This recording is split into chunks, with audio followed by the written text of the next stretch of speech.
রাসবিহারী বিধানসভার অন্তর্গত যোধপুরপাড়া women's polytechnic, সেখানে আমি রয়েছি এবং তুমি দেখতে পাচ্ছ খুব স্বাভাবিকভাবে রাজ্যের অন্যত্র যে ছবি, এখানেও সেই একই ছবি। এটা কি কোথাও একটা হ্যারাসমেন্ট হচ্ছে নাকি ভালোর জন্য কাজ হচ্ছে একটা? আমার তো মনে হয় ঠিকই আছে, যেটা নিয়ম সেটা ফলো করে করলে সবারই ভালো হবে।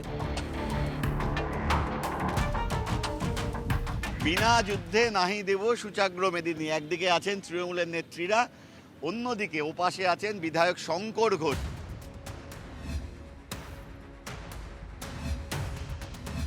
ঠিক রাজনৈতিক যুদ্ধ বললে আমরা ভুল বলবো, এটা গণতন্ত্রের উপর প্রহসনের একটা যুদ্ধ আমরা বলবো। যারা হিয়ারিংয়ে যাদের নাম এসছে তাদেরকে নমস্কার, তাদেরকে সহযোগিতা করা।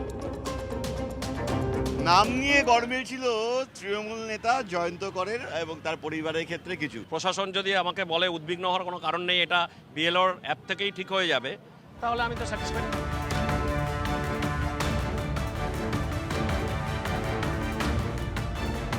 ইলেকশন কমিশন বিজেপির বি টিম হিসেবে করছেন। যারা খেলতে পারে না তারা ওইসব কথা বলে, খেলতে পারবে না হেরে যাবে জেনে এইসব কথা বলছে। এই দেখুন বিগ বলে কি লিখেছি বড় করে, ভুল বোঝালেই হলো। কে ভুল বোঝাচ্ছে? ওমা, শাসক দলের বিরুদ্ধে এসআইআর নিয়ে আবার ভুল বোঝানোর অভিযোগ। এসআইআর এর একটা প্রক্রিয়া নিয়ে আবার নতুন করে ভুল বোঝানোর অভিযোগ। বঙ্গের শাসক দলের বিরুদ্ধে এসআইআর নিয়ে বরাবরই ভুল বোঝানোর অভিযোগ বিজেপি তুলে এসেছে। আজ এসআইআর শুনানির শুরুর দিন কমিশনে গিয়েছিল তৃণমূলের প্রতিনিধি দল, 5 জনের প্রতিনিধি দল, 5 জনই ছিলেন মন্ত্রী। আর কমিশনের দফতরে বসেই একটা প্রশ্ন তুলেছে তৃণমূল, 58 লক্ষ নাম কেন বাদ দেওয়া হলো। কমিশনের কাছে তার ব্যাখ্যা চেয়েছে তৃণমূল। তারপর স্পেসিফিক্যালি মন্ত্রী অরূপ বিশ্বাসের প্রশ্ন, কি প্রশ্ন? বাদ যাওয়া নাম প্রকাশ নয় কেন, মানে প্রকাশ করা হয়নি কেন? অরূপ বিশ্বাস মন্ত্রী প্রশ্ন তুলেছেন, বাদ যাওয়া নাম প্রকাশ করা হয়নি কেন? তালিকা পাবলিক ডোমেনে নেই কেন? প্রশ্ন তুলেছেন অরূপ বিশ্বাস। এটা তো একটা বড় কেলেঙ্কারি, অভিযোগ করছেন অরূপ বিশ্বাস।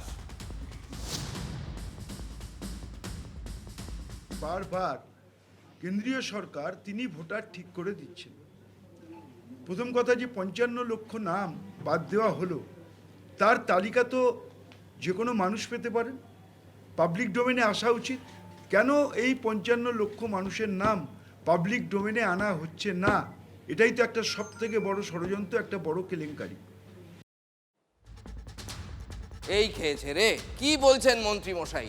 পাবলিক ডোমেনে বাদ যাওয়া নামের তালিকা নেই, তিনি প্রশ্ন তুলছেন নাম নেই, নাম নেই কেন? এটা একটা ষড়যন্ত্র। রাজ্যের মন্ত্রী এই প্রশ্ন তুলছেন, দেখে তুলছেন তো? আচ্ছা, সত্যি কি পাবলিক ডোমেনে বাদ যাওয়া নামের তালিকা নেই? একবার দেখুন তো। কেন এই 55 লক্ষ মানুষের নাম পাবলিক ডোমেনে আনা হচ্ছে না? এটাই তো একটা সব থেকে বড় ষড়যন্ত্র, একটা বড় কেলেঙ্কারি। এই 55 লক্ষের নাম ইলেকশন কমিশন তার ওয়েবসাইটে দিক। আচ্ছা, সত্যিই কি যাদের নাম খসড়া ভোটার তালিকা থেকে বাদ পড়েছে তাদের নাম নির্বাচন কমিশন জানাচ্ছে না? কি বলছে কমিশনের ওয়েবসাইট? আসুন একেবারে হাতে কলমে দেখাই আপনাদের। প্রথমে নির্বাচন কমিশনের ওয়েবসাইটে গেলাম। এটা নির্বাচন কমিশনের ওয়েবসাইট, যেখানে লেখা রয়েছে list of the voters whose name were in the West Bengal election rolls as of 2025 but are not included in the draft roll of SIR 2026। এখানে কি রয়েছে? প্রথমেই রয়েছে ডিস্ট্রিক্ট। তো আমি ডিস্ট্রিক্টে গেলাম, যে কোনো র্যান্ডাম, ধরা যাক আমি নদিয়া ডিস্ট্রিক্ট খুললাম। এবার এসছে অ্যাসেম্বলি কনস্টিটিউয়েন্সি, আমি গেলাম যে কোনো একটা, আমি ধরা যাক নবদ্বীপ কেন্দ্রে দেখলাম। দেখুন এখানে একটা তালিকা খুলে গেছে পোলিং স্টেশনের নামে, Shankarpur primary school room number 1। আমি এই তালিকাটা এখানে খুললাম, ক্লিক করলাম। এখানে ক্যাপচা দিতে হবে, কেস সেন্সিটিভ, তাই আমি সাবধানে ক্যাপচা এন্ট্রি করছি, সাবমিট করলাম। দেখুন কয়েক সেকেন্ডের মধ্যে একটা তালিকা খুলে যাবে, যে তালিকায় যাদের নাম বাদ পড়েছে খুব স্পষ্টভাবে তাদের নাম লেখা রয়েছে। ছবি ঘোষের নামে গেলাম, দেখুন তার স্বামীর নাম জয়দেব, তিনি একজন মহিলা, এবং এই খসড়া ভোটার তালিকায় নাম নেই কারণ ইনি মৃত।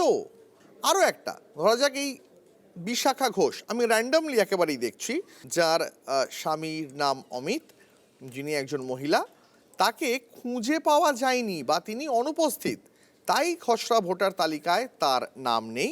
এবং সম্ভবত তিনি শুনানিতে ডাক পাবেন। এটা হচ্ছে পুরোপুরি বিজেপির অফিস, যেটা বিজেপি ঠিক করে দিচ্ছে যে টার্গেট, সেটাই ফুলফিল করার চেষ্টা করছেন এই নির্বাচন কমিশন। যারা খেলতে পারে না তারা ওইসব কথা বলে, খেলতে পারবে না হেরে যাবে জেনে এইসব কথা বলছে। ভুল বোঝালেই হলো? পাবলিক এত বোকা? কমিশনের ওয়েবসাইটে জলজল করছে 58 লাখ বাদ যাওয়া নাম। তাহলে এবার কি বলবেন যারা প্রশ্ন তুলছিলেন? ভোটার তালিকায় নাম তুলতেই, সেই কারণেই নোটিশ পেতেই ভিড় শুনানি কেন্দ্রগুলোতে, সেটা ভয়ে হোক বা ভক্তিতে। দেখুন আপনাদের দেখাই একে একে। এটা চন্দ্রকোনার ছবি, ডাক পড়েছে শুনানিতে। চোখে অস্ত্রোপচার হয়েছে মাত্র কদিন আগে, তাও লাইনে গিয়েছেন, শুনানির লাইনে গিয়েছেন, অর্থাৎ সেখানে শুনানির জন্য গিয়েছেন।